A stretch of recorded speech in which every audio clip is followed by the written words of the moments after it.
Pessoal, boa tarde. Então, é um prazer receber vocês aqui para discutir a questão da crise da água. O título da palestra inicial, o título definitivo, é esse aí, embora tenha sido anunciado a crise da água em São Paulo. O foco vai ser São Paulo, a questão do sistema Cantareira, mas de uma maneira geral, eu vou falar da crise da água no Sudeste brasileiro, além da conjuntura. Quer dizer, eu vou tentar mostrar que esse problema da água, da crise da água, não é um problema unicamente conjuntural da questão da meteorologia, não é uma questão porque falta água, né? Quero explicar isso. E o subtítulo, problemas de coordenação federativa e governança territorial. Ao longo da palestra vai ficar claro do que eu estou falando. Coordenação federativa é a articulação entre os entes federativos, município, estado, união, que é algo muito importante em relação às águas do sistema Cantareira, da bacia do Piracicaba, que são chamadas águas de domínio federal. Mas eu vou explicar tudo isso com calma. Então, os objetivos seriam discutir essa crise da água no contexto regional e conjuntural, né, dessa estiagem que está atingindo até hoje o estado de São Paulo e também outras regiões do Sudeste desde o verão passado. E focalizando especialmente o sistema Cantareira, que é o que está nas fotos ali em cima no slide. Que também é o sistema mais importante de abastecimento da Grande São Paulo. Antes dessa crise, ele abastecia mais ou menos metade dos habitantes da Grande São Paulo. Né? Em torno de 9 milhões de habitantes, a Grande São Paulo está chegando a 20 milhões. E depois discorrer sobre as dimensões estruturais dessa crise da água, que envolve escalas espaciais e temporais muito mais amplas. Né? Se eu, por exemplo, for relacionar essa crise da água, e é possível relacioná-la com a questão das mudanças climáticas, aí eu vou ter que falar na escala global, né? Na mudança do sistema climático do planeta. Não estou dizendo isso é uma hipótese, não estou dizendo que se deve a isso. A segunda escala seria nacional, né? Porque envolve, como eu falei antes, rios de domínio federal, então tem que haver uma articulação entre o Estado de São Paulo e a União, a Agência Nacional de Águas. Tem a escala metropolitana, propriamente dita, quer dizer, eu estou falando principalmente da crise de abastecimento da Grande São Paulo. Isso em termos espaciais. Em termos temporais, assim como quando se fala na mudança climática, você pode estar falando de escala de centenas de anos. Né? Na verdade, se faz muitas projeções para o que vai acontecer até o final do século. Então, no mínimo, em termos temporais, você pode falar de uma escala decenal, centenária. Né? E muitas vezes os cientistas, para falar da mudança climática, falam até de escalas de milhares de anos, né? De eras geológicas. Não é o caso, não vou entrar nisso. E, finalmente, terceiro objetivo, abordar os conflitos político-institucionais e os problemas de governança territorial e coordenação federativa que estão envolvidos nessa crise. O roteiro. Então, eu vou falar primeiro alguns aspectos teóricos e conceituais sobre a crise da água, discutindo a água como objeto de estudo e pesquisas, a água como objeto de políticas públicas. Na segunda parte da palestra, eu vou focalizar numa parte um pouco mais breve, a questão da água, a gestão da água e do saneamento no Brasil, dando uma panorâmica sobre alguns aspectos geográficos, sobre a disponibilidade de água e alguns aspectos políticos e institucionais relacionados a recursos hídricos e a saneamento. O saneamento está sendo entendido aqui como abastecimento de água e esgotamento sanitário das cidades. Né? Há outras definições de saneamento, que é um tipo de uso da água, entre outros. A gente poderia chamar de uso urbano. Tem também o uso, quando se fala em recursos hídricos, aí você já olha na escala mais ampla da bacia hidrográfica, aí tem o uso urbano, tem o uso rural, ou agropecuário, e tem o uso industrial, que muitas indústrias captam a água diretamente do rio, ou de fontes subterrâneas, e não usam a rede pública. A terceira parte, aí sim, é a principal, eu vou focar na crise da água no estado de São Paulo e especialmente nos problemas do sistema Cantareira. Entrando então na primeira parte, as dimensões teórico-conceituais, trata-se de discutir a água enquanto objeto de estudos e pesquisa de diferentes disciplinas, né? Então, o que é a água? Quais são suas principais facetas? A água é algo muito abrangente, eu selecionei algumas facetas para destacar. Então, eu vou falar dela como objeto de pesquisa, mostrando que se trata de um objeto multifacetado, que é estudado e precisa ser estudado por várias disciplinas, numa perspectiva interdisciplinar. Segundo aspecto, um recurso natural renovável, porém finito e vulnerável. Aí a gente está falando mais da água doce, né? E não das águas marinhas, por exemplo. O terceiro aspecto é a água vista como um bem público de valor econômico, que é algo que tem relação com a economia e com a política. Eu vou explicar cada um desses aspectos. O quarto, a água como direito humano, algo consagrado já na ONU. A ONU reconheceu o acesso à água limpa, né, e ao saneamento como direitos humanos associados ao direito à vida. E, finalmente, a água como patrimônio ambiental da biosfera, ou seja, como um recurso, não mais como recurso. Quando se fala em água como recurso ou recurso hídrico, já tem uma perspectiva antropocêntrica, quer dizer, focada na espécie humana. E a água também é importante para a vida de outras espécies, vegetais, animais, etc. Quando a água enquanto objeto de pesquisa, eu poderia dizer que há uma predominância no estudo da água de uma perspectiva utilitária e tecnocêntrica, baseada nas engenharias, né? Em que existe ainda uma espécie de dicotomia entre recursos hídricos de um lado e saneamento de outro. Embora nas escolas mais modernas de engenharia, os pesquisadores que estão na fronteira desse conhecimento procuram cada vez mais enxergar as duas coisas de maneira integrada. Ocorreu então uma apropriação desse tema no âmbito das ciências humanas e sociais muito lenta, né? E as ciências sociais, então, cientistas políticos, sociólogos, economistas, né, e outros passaram a participar de pesquisas interdisciplinares ou multidisciplinares sobre esse tema dos recursos hídricos e contribuíram, de certa maneira, para mudar paradigmas e abordagens, né? Olhando numa perspectiva histórica, pode-se dizer que a civilização industrial adotou 4 modelos, mais ou menos, né, socioculturais, de apropriação e uso dos recursos hídricos. 4 abordagens distintas que se sucedem no tempo, mas ainda convivem entre si de maneira conflituosa, ou seja, não necessariamente uma nova abordagem enterra a anterior, né? A primeira abordagem é chamada abordagem hidráulica, que é orientada pela lógica da oferta. Tem problema de água? Vamos buscar água, vamos oferecer água em abundância. Os engenheiros vão fazer grandes obras, grandes barragens e se preocupar mais com a oferta de água abundante e barata. A segunda é a abordagem hidrológica, que já olha para a água dentro da bacia hidrográfica, já olha para o ciclo hidrológico como um todo, procurando compatibilizar os diferentes usos dentro da bacia hidrográfica. A terceira abordagem é chamada de ecológica e ela na verdade são como se fossem círculos concêntricos, né? Ela envolve a outra. Ela é orientada pela preservação, recuperação e recuperação dos ecossistemas aquáticos. E, finalmente, uma abordagem chamada de holística, que seria orientada por princípios éticos e valores socioculturais, né?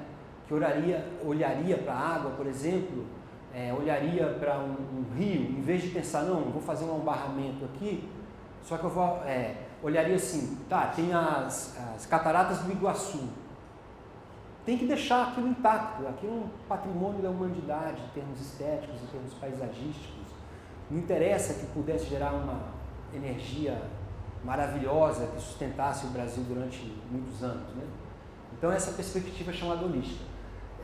Essas 4 abordagens são ligadas a um grupo da Universidade de Saragoça, que está ali naquela sigla, é a Fundação Nova Cultura da Água, que é sediada na Universidade de Saragoça. Essas ideias sobre as 4 abordagens eu tirei desse grupo. Então, o segundo aspecto, falei da água como objeto de pesquisa, é a água como recurso natural renovável. Então, a primeira observação, que acho que todos vocês já devem saber, é que a água doce não é abundante no planeta.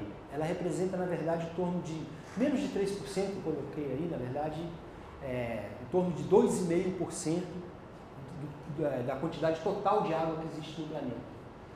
Sendo que ela se encontra muito mal distribuída, 3/4 dessa água doce, né? Eu estou falando da água doce, 3/4 da água doce estão em geleiras, estão basicamente nas calotas polares e nos cumes das montanhas.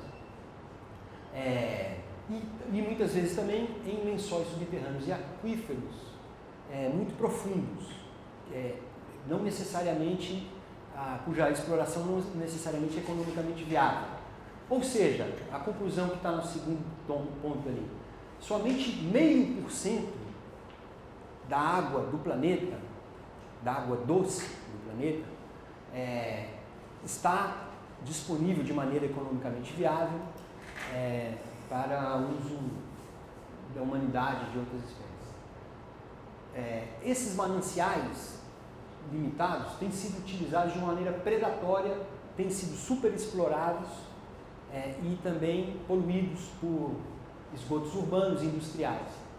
E também ameaçados pelo desmatamento, pela impermeabilização do solo, que afetam o ciclo da água e reduzem a capacidade de autodepuração da água. Né? Por isso que ela é um recurso renovável, porque ela tem uma capacidade natural, mas limitada, de autodepuração. E, com isso, dificulta a própria renovação dos estoques de água doce.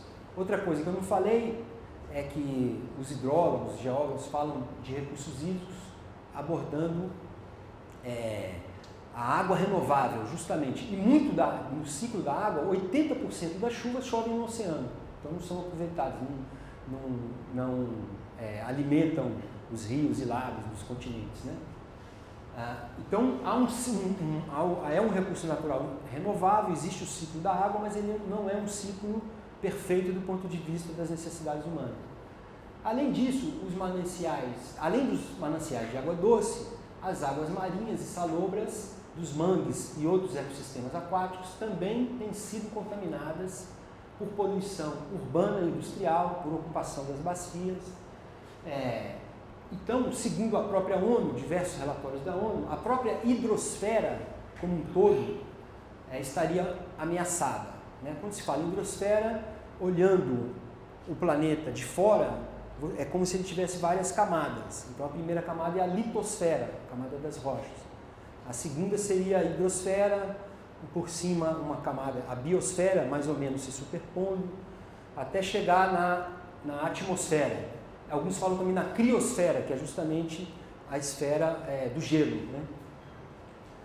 Bom,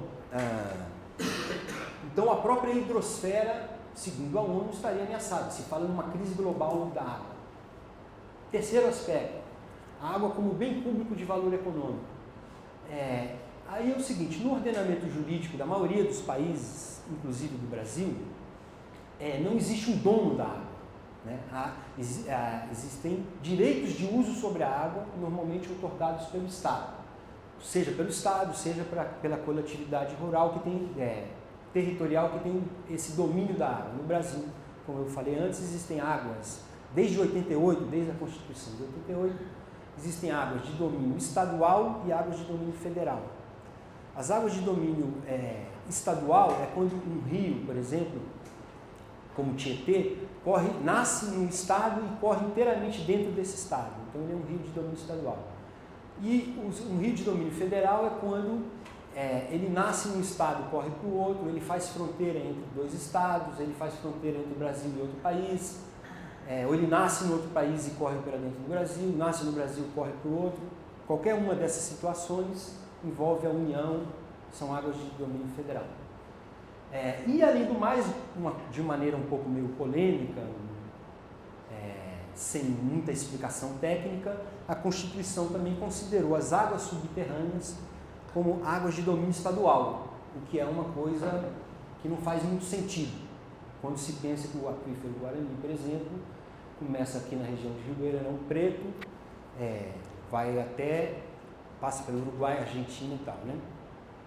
Dentro de não sou geólogo, não vou me arvorar a discutir sobre o tema, mas ultimamente se fala desse aquífero Guarani como se fosse um corpo hídrico só, o que me parece discutível, mas deixo essa questão para os geólogos. E aí o seguinte, o fato de considerar a água como um bem público, segundo alguns autores, alguns sociólogos, economistas e pessoas ligadas à questão da água, estimularia o desperdício. Né? Há toda uma teoria que fala que, notadamente, por exemplo, um artigo famoso de um autor americano chamado Garrett Hardin, em 1968, é um artigo que marcou a discussão da questão ambiental em termos internacionais. Ele escreveu um livro chamado A Tragédia dos Comuns, em que ele dizia que os recursos comuns, os recursos de uso comum, ou os bens públicos, haveria, por serem públicos e não terem donos, né, em vez de serem de todos, era como se fossem de ninguém. Haveria um incentivo para um comportamento oportunista, em que as pessoas, quem chegasse primeiro, pegava mais e pegava demais.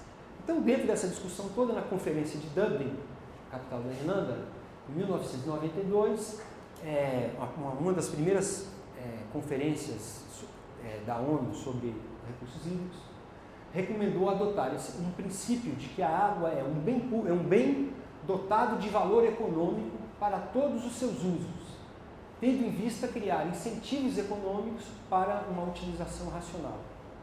Né? É o que se chamou depois, se adota no Brasil, em vários países há mais tempo, a chamada cobrança pelo uso da água. Quem capta a água, uma indústria, uma companhia de saneamento, uma empresa rural para irrigar, que capta do rio ou da subterrânea, ela estaria sujeita a uma cobrança por esse uso. Não é o serviço de água que eu tenho na torneira. Esse, obviamente, é pago. Mas o princípio da cobrança do uso da água seria buscar uma utilização racional. O Brasil seguiu, então, essa orientação e procurou conciliar os dois princípios. Assim, na Lei 7663, que é a lei que criou o Sistema Estadual de Recursos Hídricos de São Paulo, e serviu de modelo, mais ou menos, para o Sistema Nacional de Gestão Integrada dos Recursos Hídricos, que foi criado pela lei em 97, né, por uma lei federal.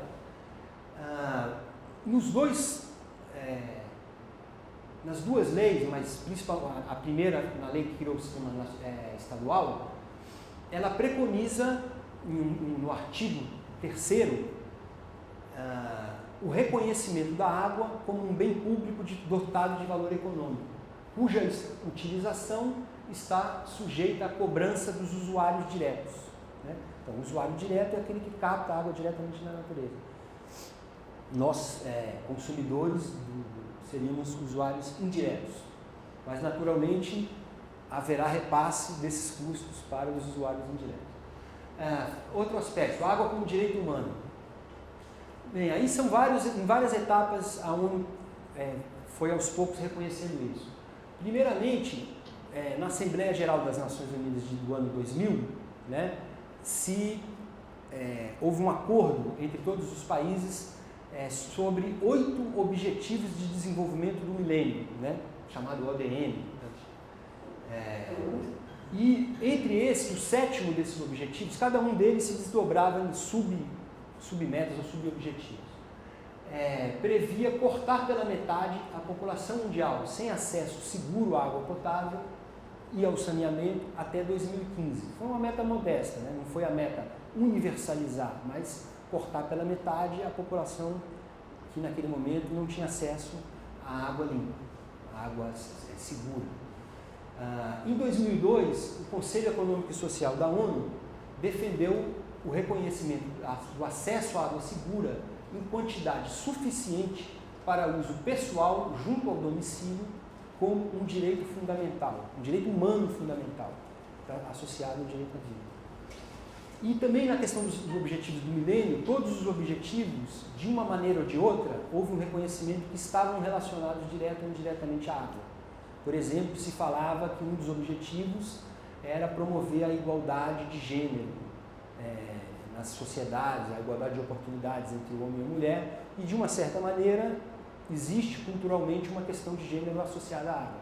Em muitas sociedades, a função de buscar água é da mulher. Por exemplo, em 2010, a Assembleia Geral da ONU reconheceu o acesso à água potável, finalmente, né? Quer dizer, havia os objetivos, depois foi reconhecido pelo Conselho Econômico e Social, e finalmente a própria Assembleia Geral, em 2010, reconheceu a água como direito humano. E além dessas considerações, eu acrescentei uma, é a necessidade de promover o saneamento integral como um direito à saúde. Por quê?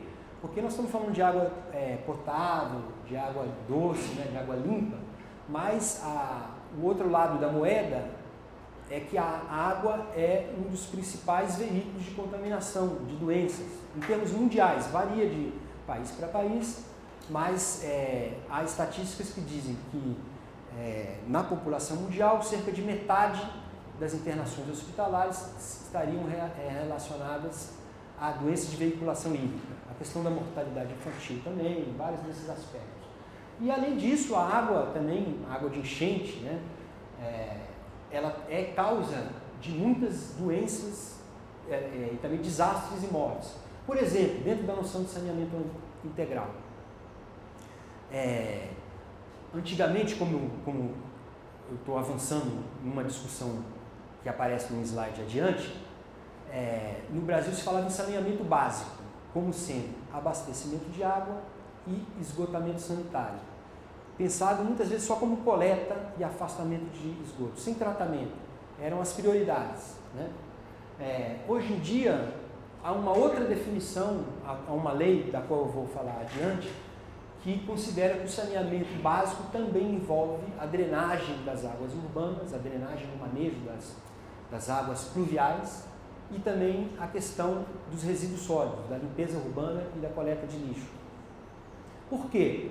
Porque existem interações sistêmicas entre esses setores, né? Por exemplo, não adianta um determinado bairro ter acesso à água potável e estar conectado à rede de esgoto e estar sujeito a enchentes. Porque, do ponto de vista da saúde, essa população vai estar sujeita a pegar uma doença tipo leptospirose, causada pela urina do rato. Geralmente, quando tem populações sujeitas à inundação, muitas vezes acabam contaminadas por leptospirose. Então, na perspectiva do saneamento integral, é necessário pensar a água como um direito à saúde e que necessita de ações específicas. Finalmente, a água como patrimônio ambiental da biosfera, considera-se o seguinte: além das demandas sociais que eu mencionei antes, agrícola, urbana e industrial, a demanda de água, é preciso garantir água para atender as plantas e animais que sobrevivem em ambientes e ecossistemas aquáticos e que são ameaçados pela poluição e pelo desmatamento.